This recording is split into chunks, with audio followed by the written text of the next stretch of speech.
സുവിശേഷം പ്രചരിപ്പിക്കുന്നതിനെ ദൈവവിരുദ്ധമായി സമ്പാദിക്കുന്നവരിൽ നിന്ന് പണമോ മറ്റ് സഹായങ്ങളോ സ്വീകരിക്കാതിരിക്കുന്നതാണ് നല്ലത്.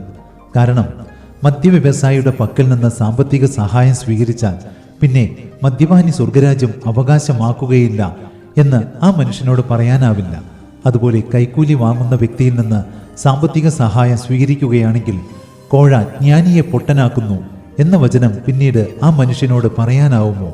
അതുകൊണ്ട് തന്നെയാണ് അന്ന് എനിക്ക് നിന്നെ ക്രൂശിപ്പാനും വിട്ടയപ്പാനും അധികാരമുണ്ടെന്ന് നീ അറിയുന്നില്ലയോ എന്ന് ചോദിച്ചുകൊണ്ട് പീലാത്തോസ് യേശുവിനെ സഹായിക്കുവാൻ സന്നദ്ധനായപ്പോൾ നമ്മുടെ കർത്താവ് ആ സഹായം നിരസിച്ചത്. അന്ന് പൗലോസ് പറഞ്ഞു, അപ്പോൾ എന്താണ് എൻ്റെ പ്രതിഫലം? സുവിശേഷം നൽകുന്ന അവകാശം പൂർണ്ണമായി ഉപയോഗിക്കാതെ പ്രതിഫലമെന്നിയെ സുവിശേഷം പ്രസംഗിക്കുന്നതിലുള്ള സംതൃപ്തി മാത്രം.